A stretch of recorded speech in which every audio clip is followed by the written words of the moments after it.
ഏറ്റുമാനടുത്ത് പേരൂരിൽ നിന്ന് വരുന്നതാണ്. ഞാൻ ഇവിടെ സാക്ഷ്യം പറയാനായിട്ട് വന്നതാണ്. കാരണം എൻ്റെ മകൻ്റെ പേരിലാണ്.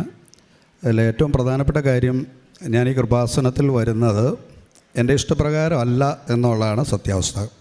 കാരണം കൃപാസനത്തിൽ എനിക്ക് വിശ്വാസമൊന്നുമില്ല, അതായിരുന്നു സത്യാവസ്ഥ.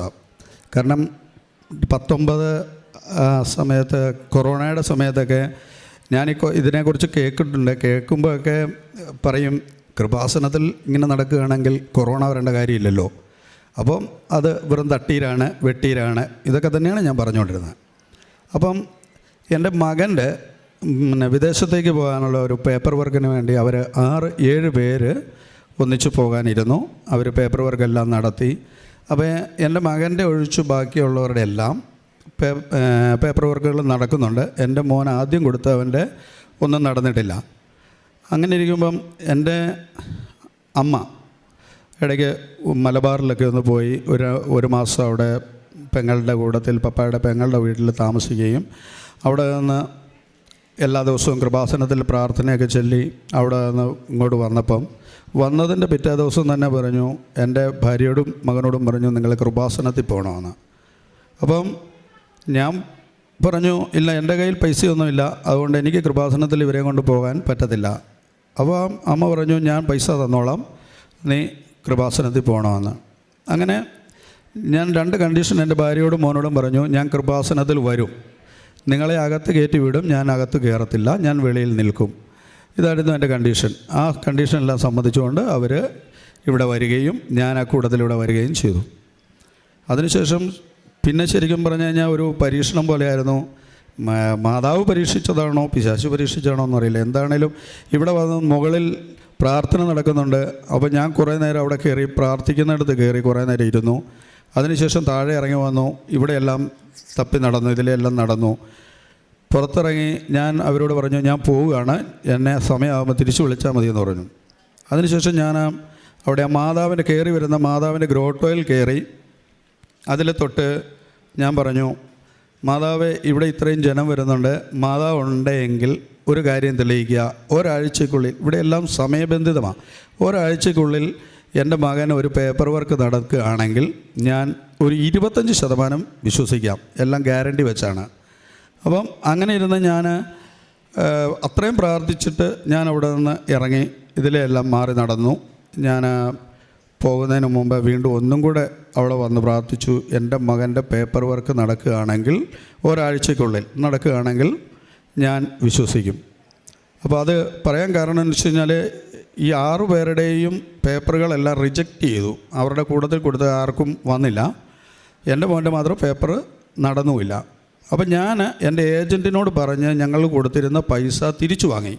അപ്പോൾ തിരിച്ചു വാങ്ങിയതിൻ്റെ പിറ്റേ ദിവസമാണ് ഇവിടെ വരുന്നത്. അപ്പോൾ ഒരു പ്രതീക്ഷയില്ലല്ലോ.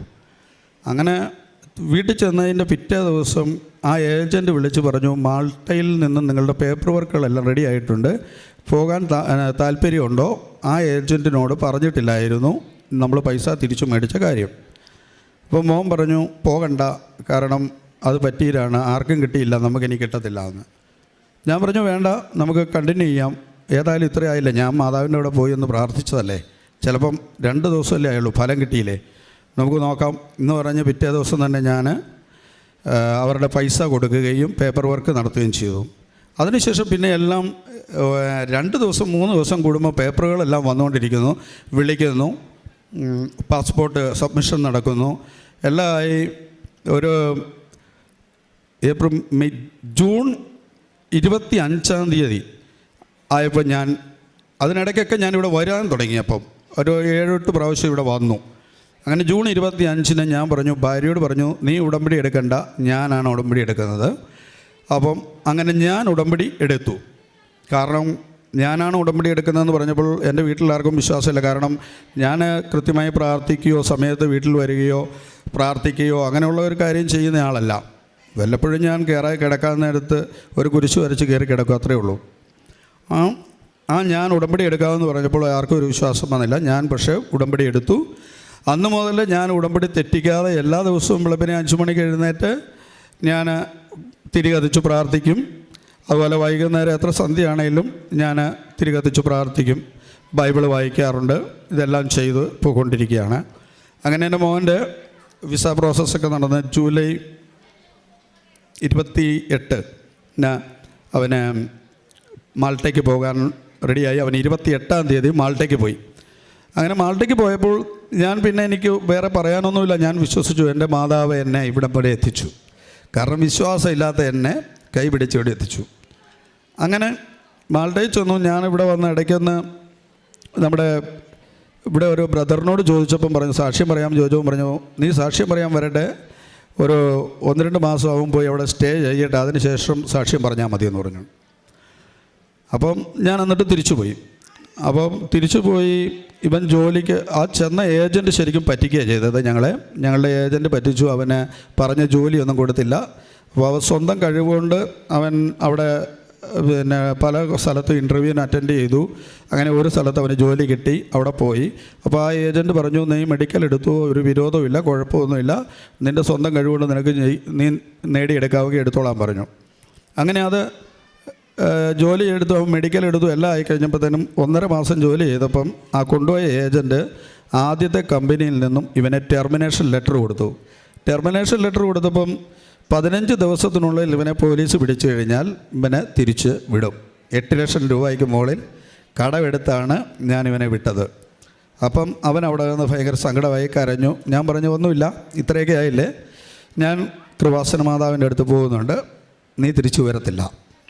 അപ്പം ഞാൻ ഈ ടെർമിനേഷൻ ലെറ്ററിനായിട്ട് 15 ദിവസം എന്നുള്ള 15-ാം ദിവസം വരെ ഞാൻ പ്രാർത്ഥിക്കുകയും 15-ാമത്തെ ദിവസം ഈ ലെറ്റർ കൊണ്ടുവന്ന് ഞാൻ അച്ഛൻ്റെ അടുത്ത് ഏൽപ്പിക്കുകയും ചെയ്തു. അച്ഛൻ്റെ കയ്യിൽ ടെർമിനേഷൻ ലെറ്റർ കൊടുത്തിട്ട് ഞാൻ പ്രാർത്ഥിക്കാൻ കൊടുത്തിട്ട് ഞാനിവിടെ അച്ഛൻ എൻ്റെ തലക്കൈ വെച്ച് പ്രാർത്ഥിച്ചു. അപ്പോൾ എനിക്കൊരു തോന്നലുണ്ടായി, അയ്യോ ടെർമിനേഷൻ ലെറ്റർ കൊടുത്തിട്ടാണ് പ്രാർത്ഥിക്കുന്നത്, ഇനി അച്ഛൻ പ്രാർത്ഥിച്ചു കഴിയുമ്പോഴത്തേന് ഇവൻ ടെർമിനേഷൻ ആയി പോകുമോ എന്ന്. പിന്നെ പേപ്പർ കൊടുത്ത് വിശ്വാസമുണ്ട് അച്ഛൻ പ്രാർത്ഥിച്ചാൽ നടക്കുമെന്ന്. ആ വിശ്വാസത്തിൽ ഞാൻ പോയി. ഇവന് ഈ നവംബർ 28-ാം തീയതി വരെ ഒരു പ്രശ്നം ഉണ്ടാകാതെ ഇരിക്കുകയും ഈ മാസം 28-ാം തീയതി ആ കമ്പനി തന്നെ ഇവൻ്റെ പേപ്പർ വർക്കുകളെല്ലാം നടത്തി കൊടുക്കുകയും അവന് വിസ കിട്ടി, സ്റ്റാമ്പ് ചെയ്ത് അവൻ ജോലിക്ക് കയറി. അവൻ അന്ന് മുതൽ ജോലിക്ക് പോകുന്നുണ്ടായിരുന്നു. പക്ഷേ അവന് കാർഡ് കിട്ടി. അവൻ അവിടെ ഇപ്പോൾ സേഫായി ജോലിക്ക് പോയിക്കൊണ്ടിരിക്കുകയാണ്. ഇതാണ് എൻ്റെ ഒന്നാമത്തെ ഏറ്റവും വലിയ കാര്യം. ഇതാണ് കാരണം ഇതിനു വേണ്ടിയാണ് ഞാനിവിടെ വന്നത്. ഇനി രണ്ടാമതായിട്ട് എൻ്റെ മകള് നേഴ്സിംഗ് BSc നേഴ്സിങ്ങിന് മംഗലാപുരത്ത് പഠിക്കുന്നുണ്ട്. അപ്പം മകൾക്ക് ഒരു 4-5 മാസം മുകളിലായിട്ട് ഭയങ്കര ചൊറിച്ചിലാണ്. ദേഹം മുഴുവൻ ചൊറിച്ചില്ല. കട്ടിലേക്ക് കിടക്കുമ്പോൾ ചൊറിയും. അപ്പം ഞാനിവിടെ നിന്ന് വിളിച്ചു പറയും, നീ കട്ടിലെ വല്ല പുഴുവായിരിക്കും, നീ അത് കുടഞ്ഞ് വിരിക്കുക, ബെഡ്ഷീറ്റ് മാറ്റ്, ഇതെല്ലാം പറയും. അവസാനം അവർ ബെഡെല്ലാം മാറ്റി വെയിലത്തിട്ട് ഉണക്കി. ഇങ്ങനെ എല്ലാ ദിവസവും ചെയ്താലും ഭയങ്കര ചൊറിച്ചിലാണ് രാത്രിയിൽ. അങ്ങനെ 3-4 ഹോസ്പിറ്റലുകളിലെ ഡോക്ടർമാരെ കാണിച്ചു. അവരെല്ലാം ഓരോ ദിവസവും ഓരോ മരുന്ന് കൊടുക്കും, ചൊറിയുന്നതിന് മരുന്ന് കൊടുക്കും. ഏറ്റവും അവസാനം ഒരു ഡോക്ടർ പറഞ്ഞു, മോളെ ട്രെയിനിൽ യാത്ര ചെയ്യുന്നവർക്ക് ചിലർക്ക് വളരെ അപൂർവമായ കുറേ ആൾക്കാർക്ക് അലർജി വരും, അത് പിന്നെ പോകാൻ വലിയ പാടാണ്, അതുകൊണ്ട് ട്രെയിൻ യാത്ര ഒഴിവാക്കാൻ. അപ്പോൾ അങ്ങനെ ഇരിക്കുമ്പം ഒരു ദിവസം അവളിവിടെ വീട്ടിൽ വന്നു. വീട്ടിൽ 4 ദിവസത്തെ അവധിക്ക് വന്നപ്പം വൈകുന്നേരം ഊണ് കഴിഞ്ഞതിന് ശേഷം കിടക്കാൻ നേരത്ത് ഭയങ്കര വയറുവേദന. അതുവരെ ഓടിക്കളിച്ചിരുന്നവർക്ക് ഭയങ്കര വയറുവേദന വന്ന് അതിഭയങ്കരമായി കട്ടിലേക്ക് കിടന്ന് കുത്തിമറിയാൻ തുടങ്ങി. അപ്പം ഞങ്ങൾ പേടിച്ചു, എന്താ പറ്റിയത്. വിളിച്ചിട്ട് ചോദിച്ചിട്ട് ഒന്നും മിണ്ടുന്നില്ല, വട്ടം നീളെ കിടന്ന് ഉരുളുക. അപ്പം ഞാൻ എന്ത് ചെയ്തതെന്ന് വെച്ച് കഴിഞ്ഞാൽ പെട്ടെന്ന് ഒരു എൻ്റെ ഇതിന് പാത്ത് വെച്ചിരുന്ന എണ്ണ എടുത്തു, കൃപാസന മാതാവിനെ എണ്ണ എടുത്ത് വിശ്വാസ പ്രമാണം ചൊല്ലിയിട്ട് ഞാൻ അവളുടെ വായിലേക്ക് ഒരു 3 തുള്ളി കുടഞ്ഞൊഴിച്ചു. എന്നിട്ട് അവളുടെ വയറിൽ എണ്ണ പുരട്ടി. അതിനുശേഷം ഞാൻ അവളുടെ ദേഹത്തൊക്കെ എണ്ണ പുരട്ടി നന്നായിട്ട് പറഞ്ഞു, നീ എനിക്ക് ഇരുന്നോളാൻ പറഞ്ഞു. ഒരു 5 മിനിറ്റ് കഴിഞ്ഞില്ല അവളുടെ വയറിൻ്റെ വേദന മുഴുവൻ പോവുകയും അവൾ ഫ്രഷായിട്ട് ഒരു പ്രശ്നമില്ലാതെ കിടക്കുകയും ചെയ്തു. അതിന് ശേഷം അത്ഭുതകരമെന്ന് പറയട്ടെ, ഇതുവരെയും അവളുടെ ഹോസ്പിറ്റലിൽ പോയതിന് ശേഷവും ഇത്രയും നാളും അത് കഴിഞ്ഞു അവൾ വീട്ടിൽ വന്നിട്ടുണ്ട്. ഇതുവരെയും അവളുടെ ദേഹത്ത് ഒരു തരി പോലും ചൊറിഞ്ഞിട്ടില്ല. ഞാൻ ഇന്നിപ്പോൾ ഇങ്ങോട്ട് വിളിച്ച് പോരാൻ നേരത്തും ഞാൻ ചോദിച്ചു, ഇതുവരെയും ചൊറിച്ചിലൊന്നും ഉണ്ടായിട്ടില്ല. അത് മാതാവ് മാറ്റിയതാണെന്ന് 100% ഉറപ്പാണ്. കാരണം ഓരോന്നും മാതാവ് എന്നെ തള്ളി എൻ്റെ തലക്കിട്ടടിച്ചുകൊണ്ടിരിക്കുക. കാരണം നീ വിശ്വസിക്കുക. അപ്പം അതാണ് അടുത്ത രണ്ടാമത്തേത്. പിന്നെ മൂന്നാമതായിട്ട് എൻ്റെ മോള് പരീക്ഷ എഴുതിയപ്പോഴത്തേനും അനാറ്റമി കൂട്ടിയുള്ള സബ്ജക്റ്റ് പരീക്ഷ എഴുതി കഴിഞ്ഞപ്പോഴേ കരഞ്ഞുകൊണ്ട് വിളിച്ചു, തോറ്റുപോകും, പകുതി മാർക്ക് പോലും കിട്ടത്തില്ല, ഞാൻ ഉറപ്പായിട്ടും തോറ്റുപോകും, അത് എഴുതി കഴിഞ്ഞാൽ 2 സബ്ജക്റ്റ് എഴുതണം, ബാക്കി ഒന്നും വിഷമമില്ലായിരുന്നു, കുഴപ്പമില്ലായിരുന്നു എന്ന്. അപ്പോൾ ഞാൻ പറഞ്ഞു, നീ പ്രാർത്ഥിക്ക്, ഞാനിവിടെ നിന്ന് പ്രാർത്ഥിക്കാം, നീയും പ്രാർത്ഥിക്കാൻ പറഞ്ഞു. അന്ന് മുതൽ അവൾക്ക് പ്രാർത്ഥന ഞാൻ അയച്ചു കൊടുത്തു. അവൾ എല്ലാ ദിവസവും പ്രാർത്ഥന ചെല്ലും, ഞാനിവിടെ നിന്ന് പ്രാർത്ഥന ചെല്ലും. അപ്പം ഞാൻ ഒരു കാര്യം പറഞ്ഞു, മാതാവേ, ഈ സബ്ജക്റ്റിന് ജയിച്ചാൽ, എല്ലാ വിഷയത്തിനും ജയിച്ചാലും അത് സാധാരണ നോർമൽ കേസിലൊരു ജയമായി മാറും. അപ്പോൾ എനിക്ക് വിശ്വാസം വരത്തില്ല. അതുകൊണ്ട് എന്നെ വിശ്വസിപ്പിക്കുവാൻ വേണ്ടി നീ എനിക്കൊരു അടയാളം തരണമേ. എനിക്ക് ആ ഒരു സബ്ജക്റ്റിന് കൃത്യ മാർക്ക് മതി, ജയിക്കാനുള്ള പാസ് മാർക്ക് മതി എന്ന് പറഞ്ഞ് ഞാൻ പ്രാർത്ഥിക്കുമായിരുന്നു എല്ലാ ദിവസവും. മോളോടും പറഞ്ഞു അങ്ങനെ തന്നെ പ്രാർത്ഥിക്കാൻ. ഏതായാലും റിസൾട്ട് വന്നു. ആ ഒരു സബ്ജക്റ്റിന് കൃത്യ മാർക്ക്, 1 മാർക്ക് കൂടുതലോ കുറവോ ഇല്ലാതെ ജയിക്കുകയും ബാക്കി എല്ലാ വിഷയത്തിനും കൂടെ മൊത്തത്തിൽ വന്നപ്പോൾ ഫസ്റ്റ് ക്ലാസ്സിന് മുകളിൽ മാർക്ക് ഉണ്ടാകുകയും ചെയ്തിട്ടുണ്ടായിരുന്നു. അതാണ് മറ്റൊരു അനുഭവം എനിക്കുണ്ടായത്.